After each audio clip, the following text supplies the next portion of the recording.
Assalamualaikum warahmatullahi wabarakatuh. Mohon izin perkenalkan diri. Nama Taruna Dewasa Ranu Sugisno, kelas D4 TRBKB semester 7 NIT 0820 029 106. Kali ini saya akan menjawab pertanyaan dari dosen, yaitu dengan tugas termodinamika.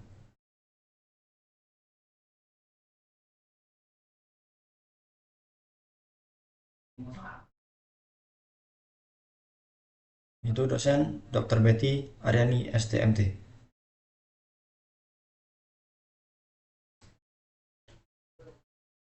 Soal pertama, tentukan ukuran prestasi dari suatu mesin refrigerasi.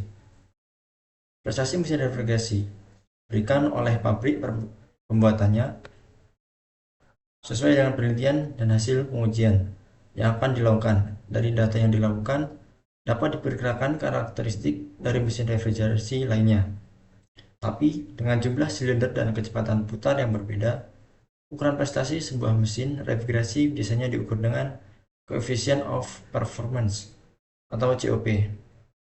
COP didefinisikan sebagai rasio antara panas yang dihembuskan dari ruang yang diinginkan dengan energi yang digunakan untuk menjalankan mesin tersebut. 2.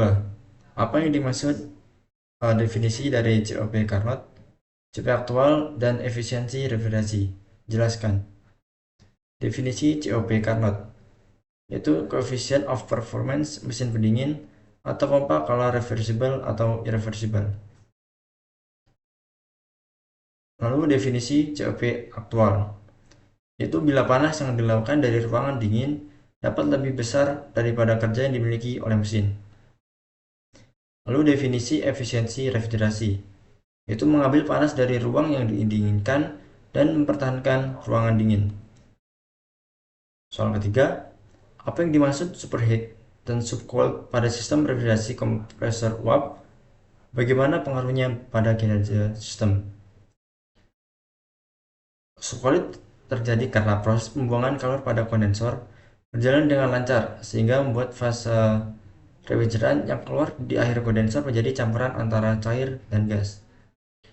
Dan superheat terjadi karena sistem biasanya kurangan refrigeran sehingga refrigeran yang keluar dari evaporator sepenuhnya berfasa gas, tapi bersuhu rendah dari lingkungan sehingga masih dapat melakukan penyerapan kalor. Pengaruh pada kinerja sistem bisa dilihat setelah hasil pengujian telah selesai dilakukan. Soal keempat, apa yang dimaksud dengan rasio kompresi, efek refrigerasi, kapasitas pendingin, kalor dibuang di kondensor, kapasitas pemanasan dan kerja kompresor? Jelaskan. Yang pertama yaitu rasio kompresi.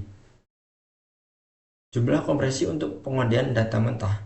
Dengan kata lain, ketika kita mengatakan rasio kompresi 25:1, itu berarti bahwa ukuran dikodekan stream adalah 1:25 dari yang asli. Kedua itu efek refrigerasi. Dengan jumlah panas yang diserap dan diambil dari ruangan bertemperatur rendah. Lalu kapasitas pendinginan, yaitu apabila suatu sistem pendingin punya efek pendinginan yang besar, maka sistem itu akan punya kapasitas pendinginan yang besar. Lalu kalor dibuang di kondensor, yaitu sebagai alat perpindahan panas yang dilepaskan dari panas refrigeran, akan mengalami pengembunan dan berubah fase dari keadaan gas menjadi cairan. Dan yang terakhir yaitu kapasitas pemanasan dan kerja kompresor, yaitu kenaikan temperatur yang menambah beban kompresor sebisa mungkin dari kontak langsung antara pipa dan udara sekitarnya dengan cara menginsulasi pipa section. Soal kelima, apa yang akan terjadi dengan kinerja sistem bila tekanan yang kerja berlebih, kekurangan refrigeran, terdapat non-condensable gas dalam sistem, terjadi peningkatan temperatur lingkungan, dan tekanan evaporasi berkurang?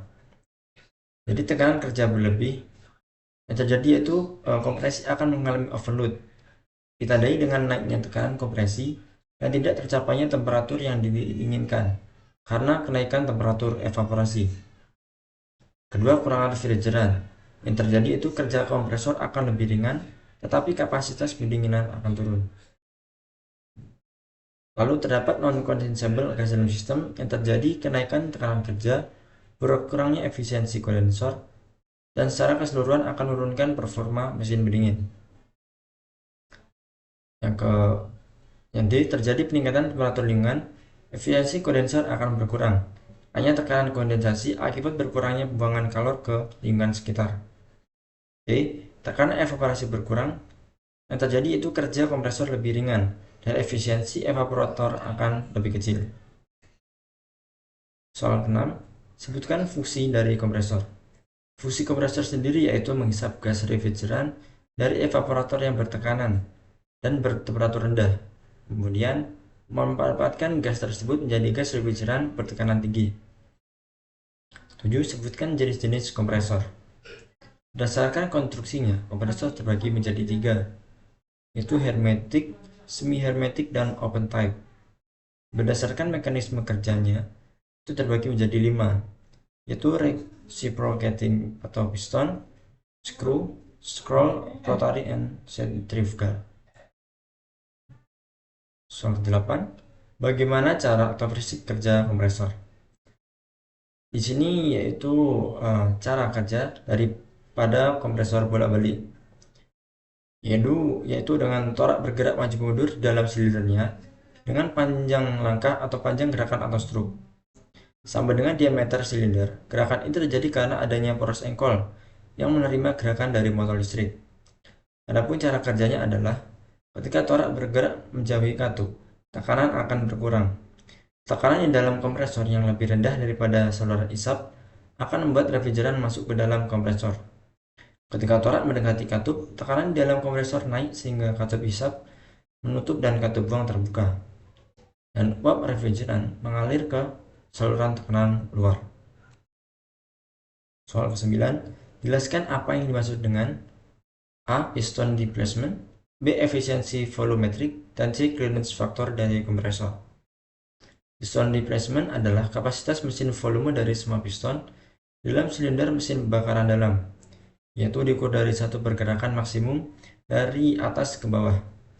Biasanya dinyatakan dengan menggunakan satuan cm kubik, liter, atau inch kubik. B. Efisiensi volumetric adalah volume langkah toraknya apabila kondisi gas yang terhisap itu sama dengan kondisi gas sebelum masuk ke dalam silinder. Kapasitas kompresor tergantung pada volume langkah torak dan kecepatan putar porosnya. C. Clearance factor dari kompresor adalah laju volume aliran yang sebenarnya atau aktual CFM atau gas yang dikompresi dan dialirkan pada kondisi suhu total, tekanan total, dan komposisi yang berlaku di saluran masuk kompresor. Soal ke-10, bagaimana hubungan antara volume refrigeran yang dikompresi dengan kerja yang dilakukan oleh kompresor? Hubungan antara volume refrigeran, yaitu di mana volume isi adalah volume antara kepala torak dan silinder pada waktu torak berada di titik mati atas atau TMA. Gas refrigeran yang ada di dalam volume sisa pada akhir langkah kompresi bertekanan tinggi atau sama dengan tekanan buang, sehingga menghambat penghisapan gas pada awal langkah hisap, yaitu pada saat torak bergerak dari titik mati atas ke titik mati bawah. Jadi baru setelah tekanan gas dalam silinder turun mencapai tekanan yang sama dengan tekanan gas refrigeran, pada seksi masuk kompresor gas refrigeran mulai terhisap masuk ke dalam silinder. Sekian penjelasan dari pertanyaan dan jawaban yang telah saya bacakan. Sekian dari saya, terima kasih. Wassalamualaikum warahmatullahi wabarakatuh.